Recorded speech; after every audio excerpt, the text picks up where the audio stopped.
Fans, it's Wardy here, and we're back at it with our latest live edition of our latest Mets news and rumors to get into. Shortly, I will be accompanied by a good friend on the channel, a guy that we had on the platform not too long ago. This time, he's going to break down his latest reporting on Tanner Scott, among others, and that is Will Sammon on the beat for the Mets through The Athletic. We'll talk to Will here shortly and hear his thoughts on all things Mets here in a little bit, folks. But before we do, we're going to touch on a little bit prior having to do with the Mets and their arm cases, how everything went there, and really how things have went over the past couple years and why that's a good thing. We're going to also highlight plenty, not only on Tanner Scott once Will gets in here, other potential reliever fits, the latest on Alonso and the nonsense that we dealt with the past couple of days, along with what is going forward for this Mets team, Anthony Santander, Alex Bregman, potential other bat fits as well in the outfield / DH market that we'll touch on, everybody, and hopefully getting you some of your comments, questions for however long we're going to be live tonight. Not going to be too elongated of a live show versus some of the previous ones that we have done, everybody, so I apologize in advance for that, but I appreciate you guys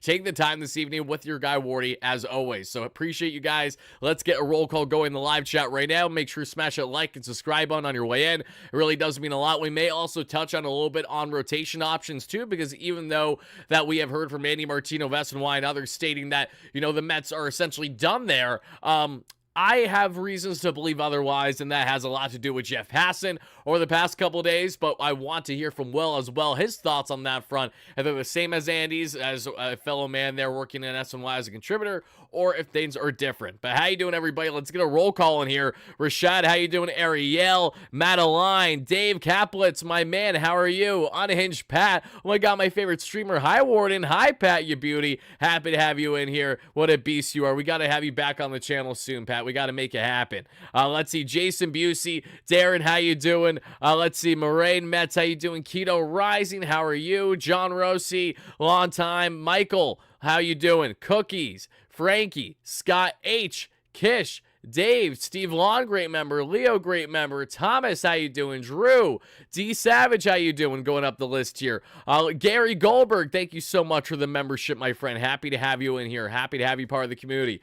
Willie, going up here. Mr. Delightful, how are you? Sean Daniels, great member. Corey, everybody, thank you so much for taking the time to spend some of your evening with your guy Wardy, or whether it's day, night, evening, whenever you're watching this, we appreciate you guys. But let's get right into this one. Let's deep dive it all and make sure to smash those buttons on your way in. And my replay viewers, let us know in the comments down below your biggest takeaway from it all. I should hopefully have timestamps available not too long after this segment was live. Bear with me as I'm doing everything before I hit the haylire tonight to make sure it's set up for you replay viewers. But guys, let's get into it now, because we have here from the Mets themselves that they have agreed to one-year contracts with all 6 arbitration-eligible players, that being Paul Blackburn, Tyler McGill, David Pearson, and outfielders Jose Siri, Tyrone Taylor, and catcher, our guy Louis Torrens. And first and foremost, very impressive by the Mets and what they've been able to do over the past 3.5 years. And shout out to my guy, James Shiano. I saw him tweet about this earlier, and he's true. I double-checked on it. If we look over the past 3+ years, dating back to 2021, the Mets have avoided arbitration with 46 out of 48 eligible cases, and that's very impressive.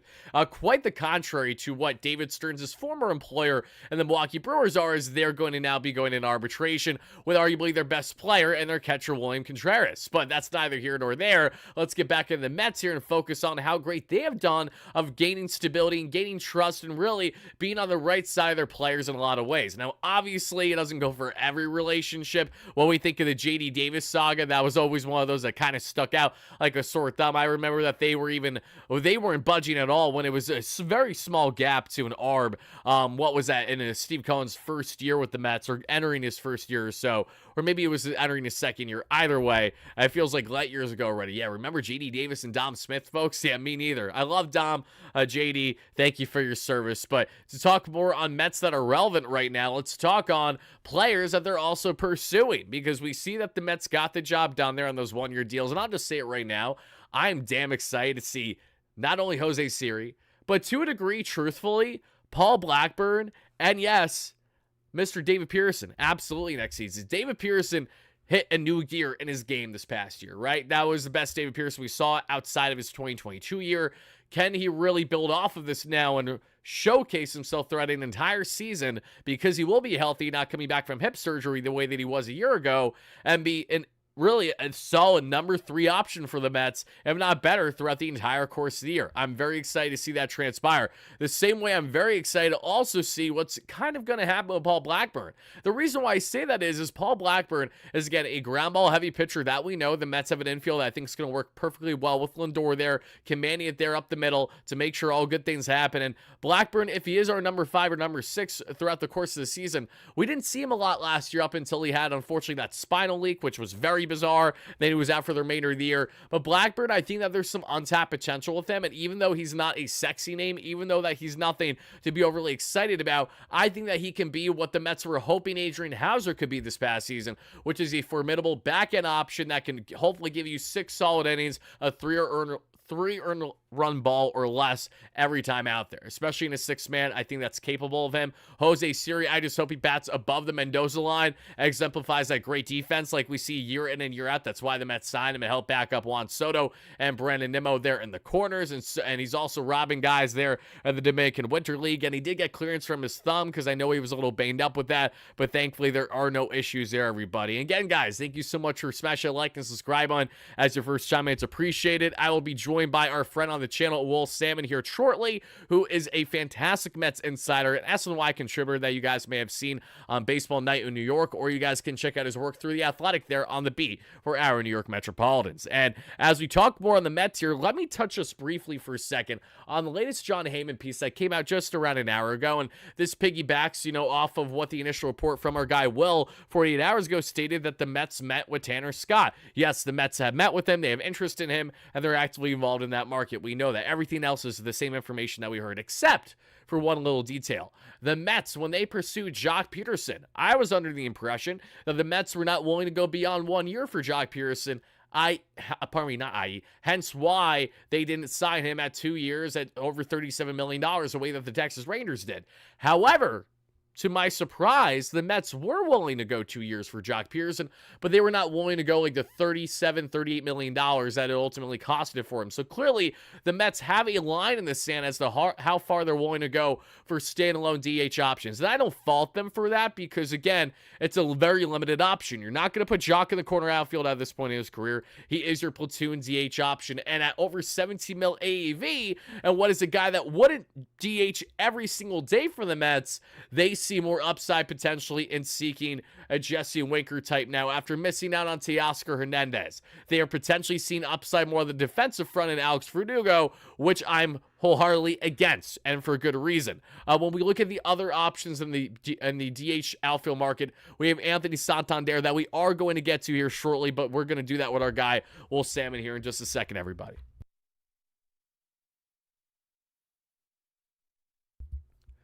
Alrighty, folks, let's go ahead and bring our guy Will in here. Let's make sure the audio is all good. Okay, let's see here. Will, do you hear me? Hey, man. How are you? I am fantastic. How are you? Doing well here, man. Thanks for having me on. No, thank you. And first and foremost, again, guys, if you don't know Will Sammon, please make sure you check out his work through The Athletic there, also contributing with SNY, doing a fantastic job. And, Will, you broke kind of some of the more significant news in Mets land over the past 48 hours or so, with the Mets having met reportedly with Tanner Scott. Could you elaborate a little bit more as to what exactly that situation was, and not only their interest in Scott, as well as any other relievers that you may be aware of or kind of leaning towards that the Mets could find themselves attached to this offseason? Well, first, if you look at the Mets bullpen, it should be no surprise that they're probably looking at 1 to 2 guys that they could probably add on some guarantees. Whether that's a signing or a trade, who knows? That's kind of depends on what's out there and what.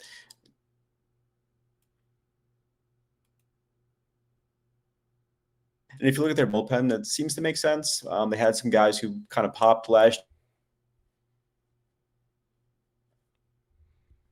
There was Jose Budo also as well. So they have some guys. It's unlike the prior 2 years where like they were in the full sort of rebuild mode when it came to their bullpen outside of Edwin Diaz, except of course when they had the 1 year where they brought him back. So it's a little in better shape. That said, they could certainly use somebody ahead of Edwin to pitch the 8th inning and to do so in a significant way or a trustworthy way. And so it sounds like they have some interest in shopping at the most expensive aisles for that. And Does that necessarily mean that they will end up signing one of those guys? No, it doesn't. But it's significant in the sense that it kind of differs from like how they viewed the starting pitcher market, whereas they really didn't shop in that aisle, whether it was Corbin Burns or Max Fried or whoever else was at the top of the market. They kind of steered away from that. The reliever market's been a little bit different so far. And to that point, Tanner Scott, the best and the most expensive guy probably out there, they've met with him. And by meeting with him, that's different than, I guess, checking in with. And for those who aren't as familiar with like those terminologies, they are important. I know it sounds similar, but there's some nuance there and it's different. And when I say somebody has met with someone, to me, that's what I'm trying to kind of relay is that it's a little bit more serious in the sense that like they're talking about why he should be a fit and like why the club is attractive and those types of things. Whereas my understanding is like when a team is checking in on somebody, it's more just like, hey, is this guy sort of available? What's the contract terms looking like? That kind of thing. So all that to say, Tanner Scott has a great market, right? Like he's one of the best options, like I said, if not the best. So his market's robust. And I don't know if I would put the Mets in a category of, hey, this is super likely to happen, but it's just I wanted to get that out there because it's significant that they're looking at those types of guys. Like to the point of your question, there could be other guys, whether that's Kirby Yates or David Robertson. There's so many. The reliever market has been very, very slow. There's only been a few guys who have actually signed. And it's always a little bit slow, but this is almost an extreme. It's like almost mid-January here, and we don't really have too many guys who have signed. And we're talking about big name relievers too, as relative to this market. So to put a bow on it, the Mets will probably end up with one or two guys that they add to their bullpen, and it's significant that they're looking at the top of the market, at least exploring that. Whether or not that comes to fruition, who knows? Yeah, as you were explaining the difference between, essentially being connected or checking in on a player versus having met with one, I just think of, the Mets met with Juan Soto, right? The interest was serious from the beginning. So I'd imagine that is the same here in Tanner Scott, which really leads me to believe that they are willing to go at least on a 1 or potentially 2-year deal. It just, what has been the more pessimistic viewpoint by many at this point is David Stearns actually willing to go the lengths of a 3 north of 4-year contract for a reliever seeking anywhere from 15 to 20 mil of average annual value? When you look at the Dodgers having serious interest, the Braves have serious interest from everything that we know to this point, and you look at these rivals and the potential immediate impact that he could have for them, you have to wonder exactly how much maybe Stearns has kind of went away from that initial thought process, like, oh, I'm not willing to spend here, and maybe it's more so having to do with his previous employer with the Brewers, kind of how they operated, and we just really haven't gotten a chance to see Stearns have a guy worthy of a multi-year deal the way that maybe Tanner Scott has presented himself as. Yeah, there's a lot there. One, when I mentioned the starting pitchers, those guys clearly get more years, right? We're talking Right. about guys who got 6, 7, 8 years. Relievers aren't getting those years. And so that's a significant difference, obviously. Yeah. But it's all relative, right? Like a 3-year, 4-year deal for a reliever is considered pretty big. Like that's a pretty long-term deal, a pretty long-term commitment to a relief pitcher.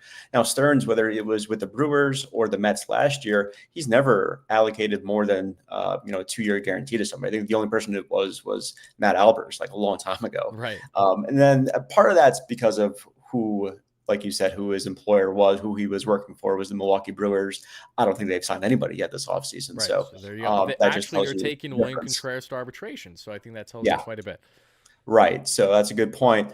That said, though, he switched teams now with the Mets, clearly, and he didn't go out and sign a starting pitcher to a long-term deal. So I don't know if it's going to be something where he's willing to go 3 years on Tanner Scott, if that's the case, or 4 years, whatever it is.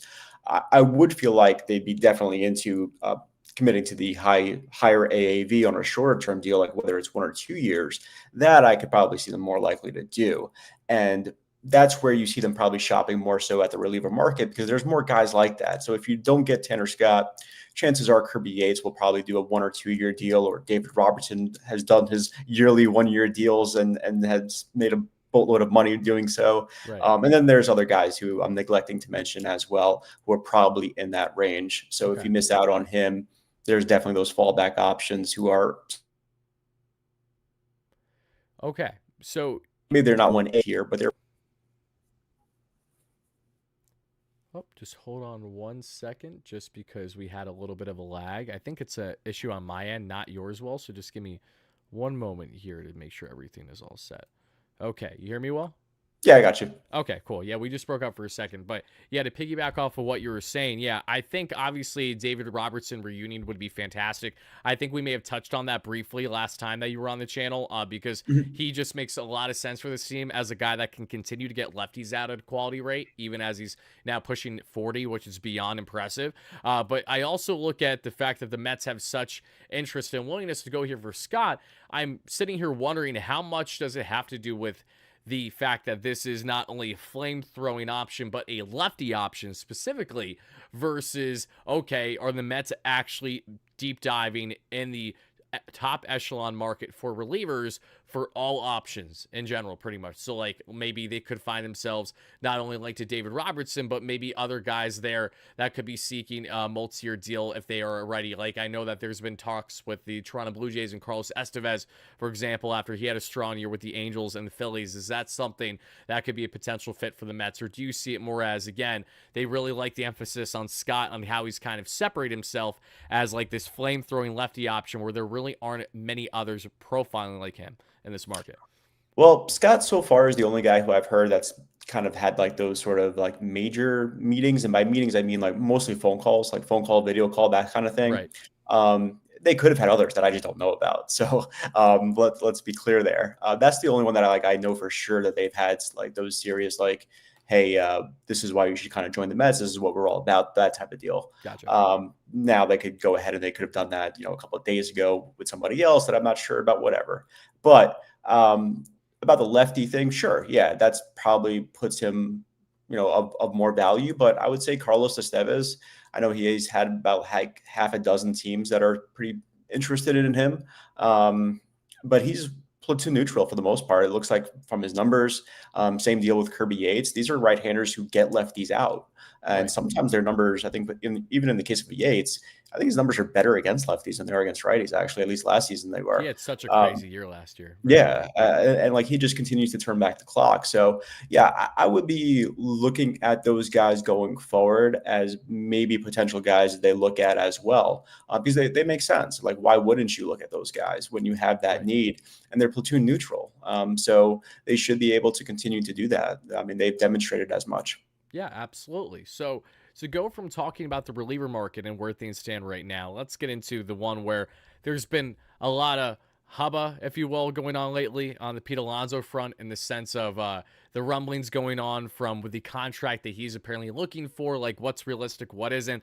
And we are all led to believe that's at least 6 years right now for Alonso. So outside of that, what is your knowledge of the situation at this point? It feels like it's still that continued staring contest as a typical Scott Boras client that we've seen in recent years. And I'm at the point as a fan where I'm led to believe that Alonso is going to get a short-term contract. It's hard to envision beyond 3 years. And secondly, this is very much in the route as a Matt Chapman, if you will, with those opt-out options. Do you think that everything is pointing towards that direction and it's just kind of inevitable, or is there a bit more to it that maybe we don't know from the public eye to this point? Well, a few weeks ago, I think it was like maybe right before Christmas, around that point, I put out a story that essentially said, like, look, the Mets certainly they went wild for Juan Soto, but I'm not really seeing it as they're going to now go out and sign everybody like they did a couple of years ago under Billy Epler that year, or those 2 years really, where they just went crazy and they signed pretty much anybody that they wanted. And if Right. they didn't get that guy, they went to the next guy. I just don't really see that route in terms of like these huge contracts, whether it's like, hey, we're going to sign Alex Bregman to 7 years, or we're going to just give in to Pete Alonso's everything he wants and Right. sure, just do it kind of thing. That was just not the impression I ever got through reporting on this team. And I think we saw that even with Sean Manaea, where I'm sure Sean Manaea could have found more years somewhere else, whether it was, the A's or whoever, for like 4 years, or perhaps even more than that, maybe even five somewhere, who knows. But he goes to the Mets on a 3-year deal that contains significant deferrals at that. So it lowers the AAV. And that was pretty much what I was getting at when I wrote that story, was like, look, the Mets, they're going to try to improve their club. And I pretty close to guaranteeing that they will. I mean, Steve Cohen's their owner. They just signed Juan Soto. I'm not trying to say that they're not going to be aggressive with guys. They are, but they're looking to do it more so on their terms. And that means like maybe not going long on another guy because they just did their big move with Juan Soto. They already have Lindor, Nimmo. These guys are already locked up long term. So, and when you look at this market, there isn't another guy that was like Juan Soto who's in his mid 20s anyway. Like Right. we're talking about guys who are over the age of 30 for the most part here. So that's what I was getting at with that. And really, I haven't heard anything that changes my thinking on that since. And even after that, I reported another story about just where things stand with Alonso and the Mets. And my impression was that the sticking point was contract length, where if you look at Pete Alonso's projections, I could honestly say he probably deserves more than like a 4 or 5 year deal. I mean, if somebody like Christian Walker, right, just got 3 years, why shouldn't Alonso get more than That's that? fair. Yeah. Right? Like if you're his agent, wouldn't you want more than what Christian Walker got? He's Mm-hmm. younger. He has done it for more years. Like, yeah. And he's also a better power hitter. So if I'm Scott Boras, I'm looking at that. I'm saying I better get more. And you have every right to, and you should feel that way. However, maybe the market's just not there for it though, too. That's another part of it. And maybe it comes to the point where the Mets are not only the best option, but mainly the main option. So we'll see where it goes. But I do feel like I could probably echo the reports of others. And it's also something that I've thrown out personally where maybe a shorter term deal with some opt outs works best for both parties down the road. That would probably be where I see things right now. Yeah, I feel the same way just from how everything's trended. And as you mentioned, yes, he's deserving of at least a 4 or 5 year deal, but the market still isn't even in his favor in that regard right now, which is most unfortunate for him. Not for the Mets, obviously, in their sake of trying to save money and also kind of take advantage of what the market is right now. Not that they don't want to do right by Alonso, in which he's done a lot of things great for the organization, but this is a business at the end of the day. And they know that even an opportunity just a year from now in Vladimir Guerrero Jr. is one that they may heavily consider for all we know if he's not a complete lock to say go to Boston, as by Bob Nightingale of USA Today alluded to over the past couple days in his latest piece. But to go from talking about Alonso now in his market, because that still feels like that standoff until we find out reports to suggest otherwise, let's get into an option that I find really intriguing, more so on the end of, okay, the Mets were willing to go 2 years for Jock Peterson, but they didn't like the value, ultimately. They looked at Teoscar Hernandez at 2 years, but unfortunately he went for 3 back to LA. Makes sense. Where does this leave Anthony Santander? Because Santander doesn't profile as a high defensive upside guy they have in the corner. He's more in similarity to Jesse Winker on he's limited in his defensive ability, a guy that you want more in the DH position than anything else, especially. But he's going to be of higher value than Winker because he had 44 home runs, a massive year this past season in a deep Orioles lineup, and 3 consecutive seasons now with at least 28 home runs. So do you think Santander's market is small enough where the Mets, even with bringing in Alonso potentially, could pounce on that short-term option should he have interest of similar things that we have seen with like Boris clients, even though I don't know if Santander is one or not, I'm not entirely sure. But for Santander, if he took a deal with an opt-out after the first and or second year, but got massive AAV to be on a contending team like the Mets or what have you, could that be of interest for the Mets? So he's not a client of Scott Boras. Okay, just to He's from clarify. a different agency.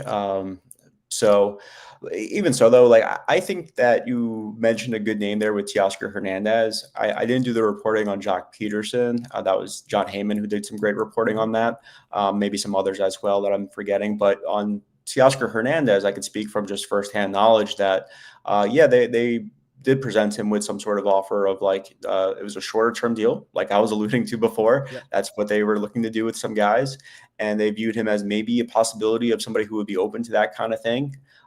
He got a much better deal, or at least more years from the Dodgers, and he took that, which was the team that he always wanted to go to anyway. So it was no surprise whatsoever. But it was worth checking on from the Mets perspective, and it does show you, like you're saying, that there's some willingness to add another hitter, and frankly, they probably should. And with Santander, I think that like when you look at Hernandez, and if you're in Santander's shoes, you probably think that you want more years than he got because you're a little bit younger than him. I think Santander is what, 29 years old, something like Yeah, that. he's So 29, 30. Yep. yeah, so like you probably want ideally like a 4 or 5 year deal. Now I don't know if he gets that. I haven't really heard too much lately, the past couple of weeks on his market. Obviously, the Blue Jays have had some reports come out about them. Maybe he's the one that ends up taking their money. He certainly would be a good fit there. But yeah, I haven't heard too much about it, but I do know that that was more his preference, was like that longer term thing, which wouldn't necessarily work too great for like where the Mets stand. But his market could change, like you're mentioning, and his market could get smaller. And he has to, just me speaking, he has to consider the idea of a shorter term deal, just because it doesn't seem like there's going to be too many teams out there that are going to be willing to go to those lengths. That said, there could be a couple, and all you really need is one at the end of the day, right? So Right. I wouldn't be surprised if he ended up with a different team like the Blue Jays rather than the Mets. But certainly, you got to keep in mind some of these hitters, whether it's him or Profar or whoever else. Especially in the event that they don't end up re-signing Alonso. But even if they do, I could still see them adding somebody else as well. Yeah, and I think I don't want to call it hesitancy, but knowing that they don't have to rush for a guy in Jesse Winker is, I Mhm. think, playing a big factor in this too. Like, I think that there's confidence in them that they can have Jesse Winker available for them as we get into mid, if not late February potentially, and he'll be ready to go for spring training. Whereas in the case of Anthony Santander, even Profar to a degree, they are in more inflated markets because Profar is a fascinating one in the sense of he doesn't feel like a guy that's going to profile well outside of San Diego. Yes, we are using the bias of not performing well in Colorado out of all places. That is true. But still, Profar had a great breakout year in his late age 31 season, which was really impressive to say the least. But one, coming off of that year, we look at least from all of his numbers year by year, he has not been above a league average batter for more than one consecutive season in a row. He has been above league average and like fairly significantly below league average by 20 to 30 points year by year, up and down, up and down, up and down. So if we go on these continued projections, Profar may have himself another down year next year, and I'm sure that goes in hand with how teams are trying to evaluate him as a short-term fit and not what I'm sure he's looking for of at least say 3, 4, maybe tops 5-year deal to ink somewhere long-term. So for Profar, are you thinking that he is at all of interest for the Mets as he fits this DH slash outfield fit, or do you see him more on the outside looking in versus a Winker type that fits the mold more? To be completely transparent, he's one guy who I haven't really had a whole lot of conversations about, Okay. but he does offer some versatility. So I could see it being possibly of some interest. I wouldn't rule it out. And again, I haven't done the reporting on him specifically. When it comes to Winker, there would be some interest in a reunion there. I've thrown that out there before, a couple of times, and perhaps other people have that as well. But he would make some sense, especially like with the way that the team is already looking, as far as their depth chart goes. Right now, you have Starling Marte, who is penciled in as your DH. So even if like you went and you didn't end up trading Marte, and if you went with him on the roster, that would be a pretty good platoon situation, actually, to have Marte and Winker, a right-handed batter and a left-handed batter, for that spot, particularly if you bring back and re-sign Pete Alonso. I actually end up liking their lineup a lot. So while I wouldn't necessarily like rule out someone like a Santander or somebody like that, I would guess, just me guessing, speculating that somebody like a Winker would probably be more likely than that scenario. But who really knows? Like you said, with how markets can change and the opportunities can arise.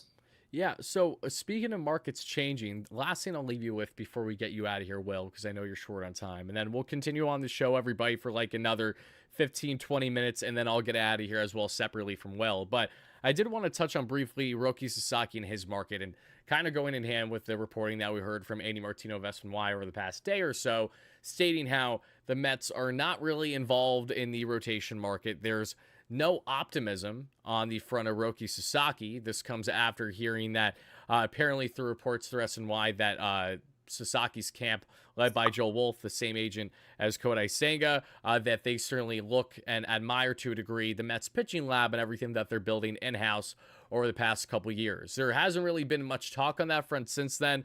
There's been a lot of rumblings with the supposed favorite to this point, the LA Dodgers. That's been going on since the beginning of this. But between the Sasaki sweepstakes, on what your understanding is to this point, as well as just the Mets searching for a starter in general, are you under the same belief as some others, especially with SNY, that you don't think another piece is going to be had here? Or do you think that there still could be something on the horizon for the team, as Jeff Passan of ESPN did report just like 48 hours ago or so, that the Mets were still looking for some pitching? I just wanted to hear if there's anything that could be added to that on the rotation front specifically. Yeah, so the Mets, that they're always going to be vigilant with what they're with the market, whether in probably regards to every position, maybe except for like shortstop and right field at this point. Right. But they're going to be vigilant. They're going to look. I think that they feel really good about where they are with their starting pitching. I've written as much as well. I reported it when they signed Sean Manaea that day. I said that the Mets seem like from what I'm hearing, they feel pretty good about their rotation right now. And then I said as much again in like a mailbag feature at The Athletic, where somebody had asked me about the rotation in a similar way.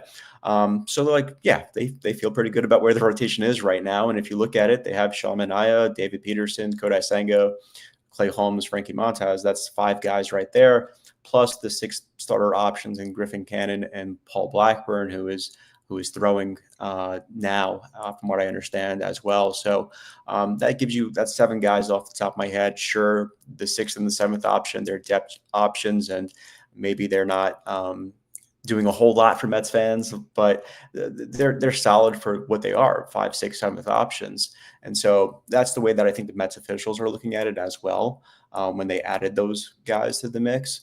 So yeah, again, I would never rule anything out, but I do know that they feel pretty good about where the rotation stands right now. So I don't think it's as much of a thing right now as some other spots, obviously the bullpen and elsewhere, including Alonso's situation. And with Roki Sasaki, you mentioned the Dodgers, the Padres, I think shouldn't be ruled out at all whatsoever. I think that they're seriously in the mix for him. Similar to like Yamamoto, I think like you hear things about like the West Coast situation, and people are going to say it doesn't matter until it clearly does matter in some cases.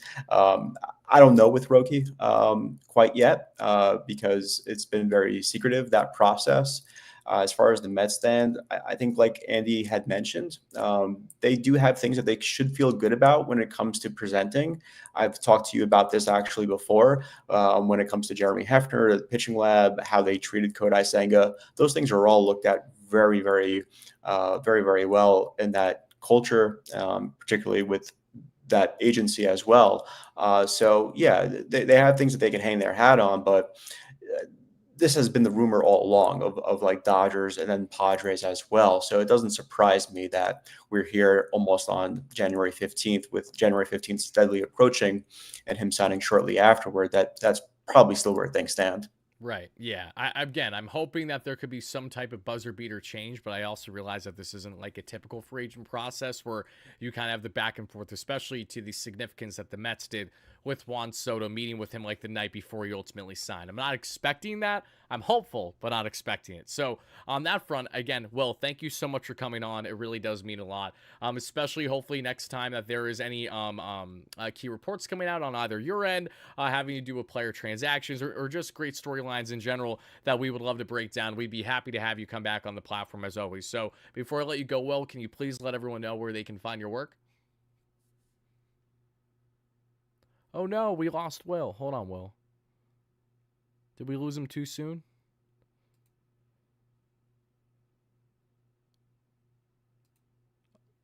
No way. If that was an accident, that was like perfect timing then, because it was right at the end.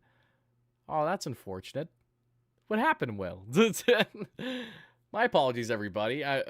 Will may have not been able to get a closing statement in, but I can do one for him. You guys can check out Will Sammon, of course, there through The Athletic, where he has been doing a killer job there on the beat for the Mets over the past couple years, previously of the Milwaukee Brewers organization. You can also check out Will Sammon there, as he is a reoccurring a guest spot that he has there in Baseball 99Y that we've seen with SNY, among other things. Yeah, we did lose connection. No worries, Will. Again, thank you so much for coming on. I greatly appreciate it.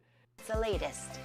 Lauren, good morning. Still a lot of interest right now in Anthony Santander, and indeed, what has been described as a stall in the Pete Alonso market could create an opening here for the Mets to get involved with the Anthony Santander sweepstakes. I want to be very careful on how I phrase this. The Mets are not the front runners. There are no serious discussions at the moment that I know of. But if Pete Alonso does not go back to Flushing. So you heard John Morosi just say the Mets are not front runners. There's no serious discussions that I know of. So this is more of kind of talking in the hypothetical sense, similarly to what I've been doing here, because that's true. But I want you guys to remember that line specifically, because it's going to pair with an article that I'm going to show you guys right after. Just wait. Queens. And if Santander is still unsigned, if and when Alonso goes somewhere else, Santander becomes a viable option for the Mets. Now, the Mets, depending on where they prefer for Vientos to play, obviously, if Alonso leaves, Vientos can slide over and play first base. We'll see what that means for Brett Beatty over at third. But the Mets do seem to be, Lauren, still open-minded to adding one more significant bat. And if it's not Alonso, it could be Santander, who still remains of interest to teams like the Blue Jays, Angels, and Tigers. So a lot of things right now are still in play. And a key reason why, Lauren, is exactly what you're seeing on your screen right now. Home runs from both sides of the plate. You see it there, career high, 44 home runs. The list of active switch hitters with 40 homer seasons is basically him. Him. He's the category. It's a very uncommon skill set, Lauren. And there's a reason why that swing plays and why the Mets would potentially like to have him there as a running mate alongside Soto and Lindor.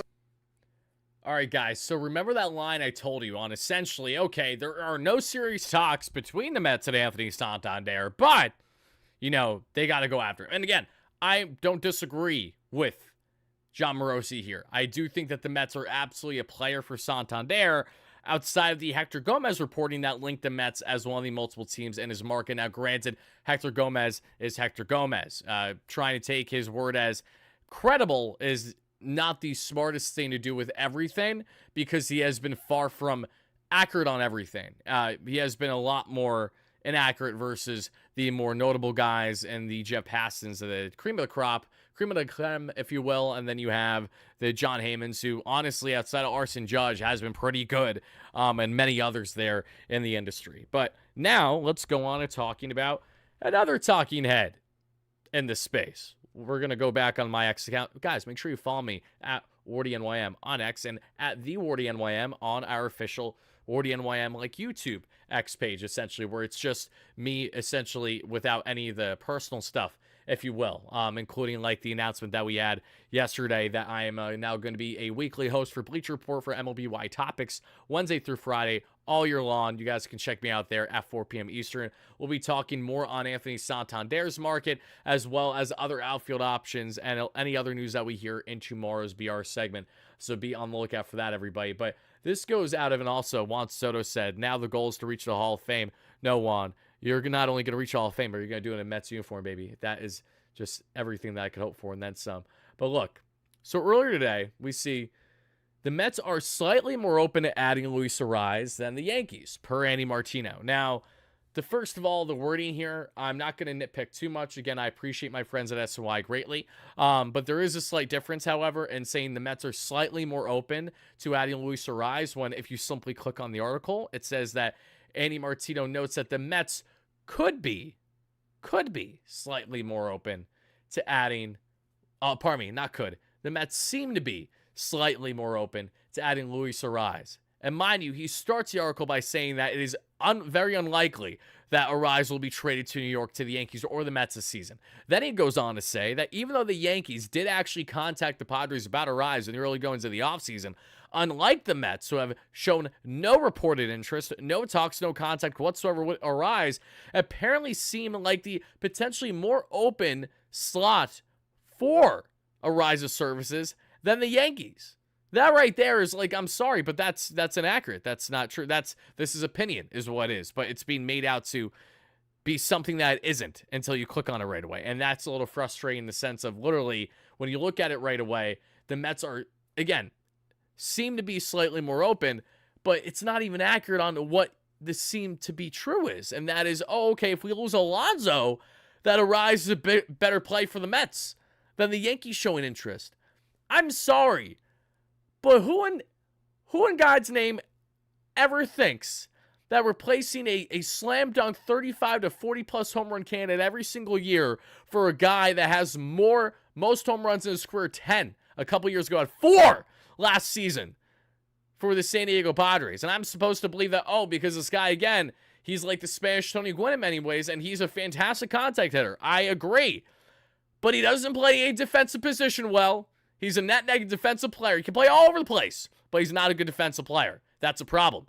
He doesn't go gap to gap all that well at times. That can be a problem. He's a fantastic contact hitter. We know this, but we already have Jeff McNeil. So unless you trade Jeff and you want to bring in Arraez as your ultimate utility guy, but at the price of $14 million that the Padres met with Arraez, surprisingly, to avoid arbitration, yet they're going into arbitration with Michael Cain because that makes sense to absolutely nobody. I know the pitching market is inflated, but still, it still makes no sense how you'll go 14 for Arraez here, but then we're going to take Michael Cain in arbitration. I know the Padres don't have money, but what I'm trying to make out this is there isn't a chance in hell the Mets are ever going to replace Pete Alonso at first base for this upcoming season with Luis Arraez out of all people. This is not at all to talk down on Arraez as a player, but for what a first baseman is supposed to be, and I will always stand strong and firm at this, it needs to be a power hitter. Same as DH. You need to have more power than anything else. I will stand by that for as long as possible until all the numbers tell me that I shouldn't believe that way anymore. Vientos at first base, and then seeking Bregman, short-term high AV for a third base option, or your in-house options. I like that. I like that more than going after Arraez, truthfully. Arraez only makes sense if you trade McNeil. That's the only way it makes sense, because Arraez can play all over the place. We know that. And that's what's very exciting about him outside of his great contact ability. But the problem with Arraez is as much as he gets on base, again, tremendous eye at the plate, the complete lack of power would have hurt this team significantly when, yes, we have Soto, yes, we have Lindor, but we're also banking on Vientos to make sure that he continues to bank off of what he did last year. And while I have a lot of confidence in that, he still needs to prove that. That's an important thing, and stay healthy. Alvarez, same things. There's just so much power you're missing there that I just don't see how a table setter and Luis Arraez as a replacement for Alonso makes any sense to the imagination. Now, could he make sense in a different role, as I just alluded to? Absolutely. Otherwise, it's complete nonsense. Utter nonsense, in my humble opinion. And on top of it all, the Yankees are a team that could actually benefit more than the Mets, you could argue, from this type of profile player. Now, I know he doesn't play great defense, but his versatility is something that the Yanks could take advantage of because at least the guy is capable and not a complete pylon there at third base when you think like DJ LeMahieu, for example, but other areas. You know what I mean? Like if you had Arraez, splitting time, first base, DH, second base, around the infield, around the diamond, I think that makes more sense, truthfully, for a Yankees team that is so boom or bust. They could use some balance in that lineup. They could use some slam dunk guarantee of a guy that gets on base, anywhere from 354 plus to 4 plus. Like that's, what I'm saying? It just, how you felt about Will coming on, everything that we discussed. Until then, folks, have a fantastic rest of your night, day, evening, whenever you're watching this. This is your guy, Wardy, signing out. And yes, as a thank you so much for the endless support, and because I promised you guys this a couple streams ago, I'll do it now to my OGs that want to see it. Yes, let's finish the show the only way that we know how, and that is by letting it rip with the one and only, the official WardyNYM post-game jingle. Again, to all my newcomers, you might not know this, but we play a jingle to begin our post-game shows after every Mets win throughout the regular season. No games happening, but let's shoot the shit and have some fun.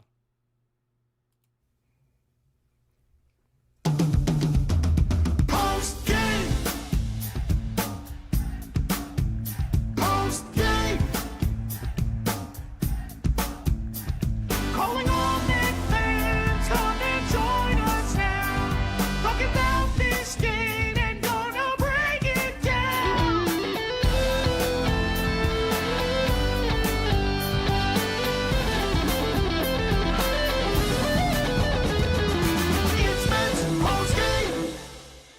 Shout out to my guys Greg and Jordan with the official WardyNYM post-game jingle. That'll do it for